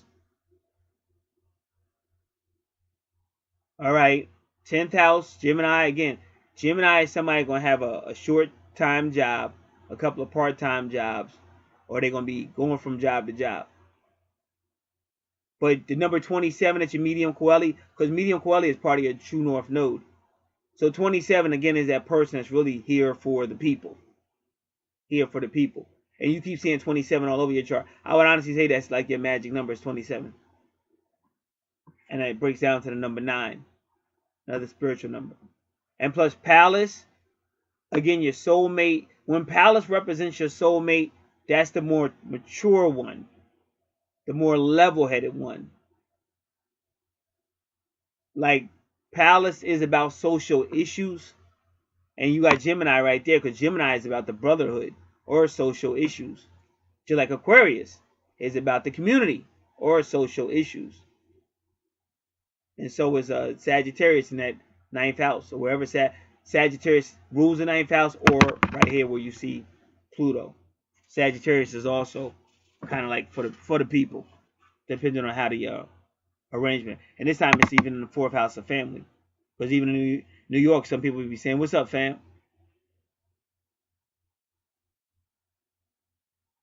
So that 27 is telling you you have a assignment to the people, but you want to try to do it in a spiritual way as much as possible, and not a earthly way or a physical way.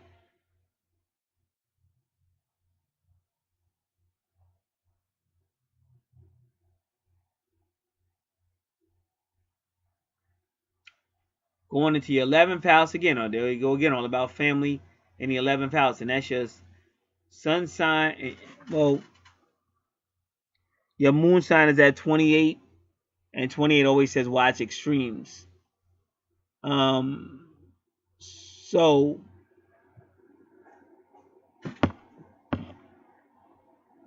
remember, in your 3rd house is Scorpio. So you got the whole moon, and I said this earlier, moon and Scorpio deal with reincarnation, and then you even got the twins right there. So your moon sign is basically telling you avoid extremes, because number 28 can deal with extremes or a lack of balance, extremes. So your moon sign is kind of warning you against short whatever, flying off at the handle, short temper, short emotions. But it's also talking about your 3rd house where Scorpio is. So that's like the main thing you got to work on. And remember, your 8th house is your 10th house is ruled by Capricorn, which is ruled by Saturn, and Saturn again is karma. So we got to make sure you're not being quick-tempered, arguing. You got to stick to your 27 role. 27 degrees role is really helping the community, helping those around you. So 11th house again, I just got finished saying, "What's up, fam?" So it's ruled by Aquarius, and there you have it again.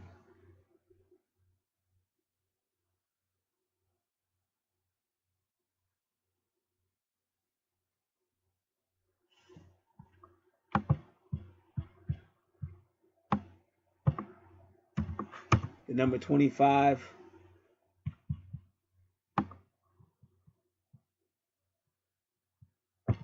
Again, we'll break down to number 7.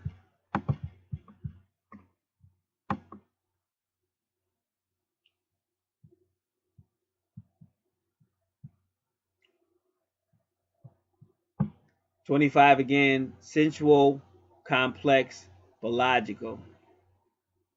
But this person may spend a nice amount of time alone, because that's again a shaman.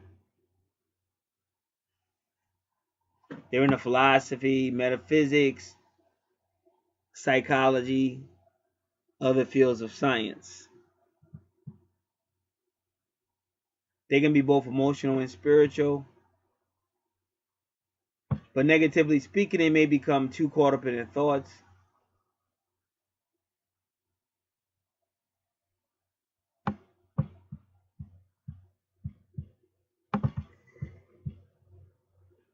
And I was asteroid Kyrus with the family.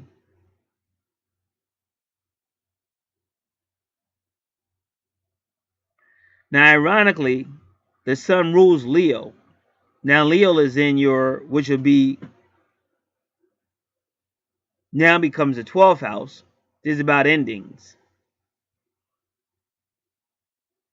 And then Mercury is still number 9, which is a spiritual number. July 27 breaks down to 9. So you will be some type of leader and some type of spiritual, because that's the spiritual. And the 12th house is about buildings and stuff like that. Leo is with children as well. But even Jesus said, you know, to come into heaven, you have to become like a child. So sometimes this is adults as well, with just that childlike, willing to be taught energy. And makes you a good communicator, your true north node. And again, at 29 degrees, you'll meet that female. But 29 is the karmic degree. It's the anorectic degree. So that karmic degree, again, can be a karmic assignment. And 29 usually means like the end of something. Like we're all trying to get to a certain state.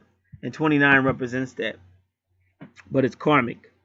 And Venus rules Libra and Taurus. So Venus at 29 is a indication of where you have to get to, where you both have to get to, where you're serving, your love, but everything's balanced. Which the world's not perfect, but that's basically what that's saying. But also we have to be careful because Venus in the 12th house is people that be fantasizing, or they get with somebody else, and that might go right back to your Juno retrograde. Because Juno retrograde is some form of infidelity. So even your Venus got 29 degrees and 27 minutes, because 27 is always telling you that your purpose is to serve the people in a spiritual sense, to serve the people. And even where, well, both of these is,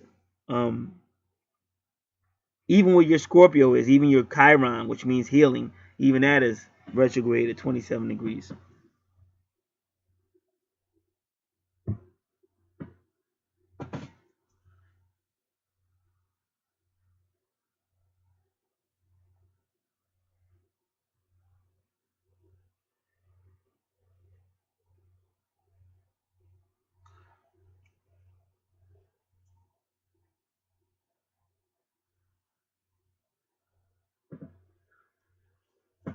So in the 12th house, you serve people. You're a leader, so help them to become leaders too.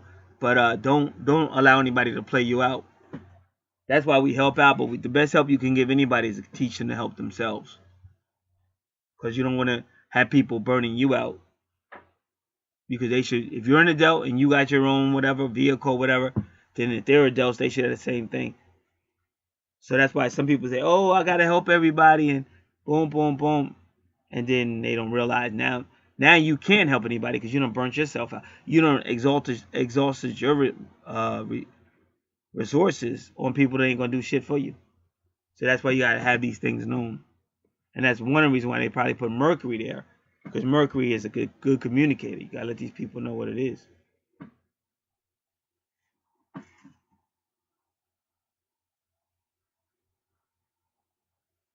So there you have the chart. And again, we have a lot of sales going on Archangel Revelations and Prophecies. 444, seen and heard on YouTube. And again, if you want to see more, it's this video right there on that channel. Shows you just about everything we do. But at the end of the day, we do anything that's considered paranormal. And explain it all. It also gives the contact information for anybody wants to contact. You can always also look in the description box. Like I said, we got sales going on now. A lot of people have been taking advantage. Appreciate it. So that's as much as I could go with his chart right now. As with any other chart, like I said, you might go deeper, but that's totally up to you.